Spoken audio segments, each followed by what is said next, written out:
Al mar Mediterrani hi conviuen tres veïns que sovint s'han mirat de reüll: Barcelona, València i Palma. Venim del mateix lloc, del mateix embrió, i compartim moltes més coses que no pas les que ens separen. I entre aquesta herència comuna hi trobem una llengua, el català. La seva riquesa dialectal permet equiparar una pastanaga barcelonina a una carlota valenciana i a un pastenagot palmesà. L'ús de la llengua, però, no creix. El català als últims 20-30 anys està en retrocés a les tres ciutats. A València i a Palma encara la llengua catalana té una presència menys important, cada vegada més testimonial, més residual. Un altre denominador comú el trobem en l'estratègia urbanística de les tres ciutats.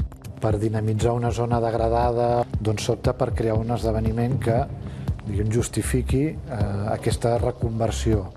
Els exemples més clars del que la mostra defineix com a política d'aparador els trobem al Fòrum de les Cultures de Barcelona o al Circuit de Fórmula 1 de València. Aquest magné circuit urbà que ha fet la senyora Rita Barberà i el senyor Francisco Camps enmig del Cabanyal de València i del Port de València, jo crec que pot ser arribat un moment que molta gent ja s'està plantejant que això ja ha tocat fons, que ja s'ha acabat i que no val la pena continuar, i si no, que ho pregunten a l'alcalde de Barcelona.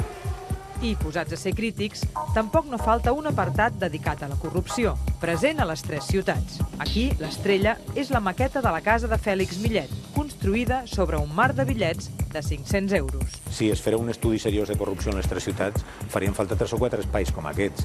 I això també, en realitat, està posat només per provocar la reflexió. I la reflexió quina és?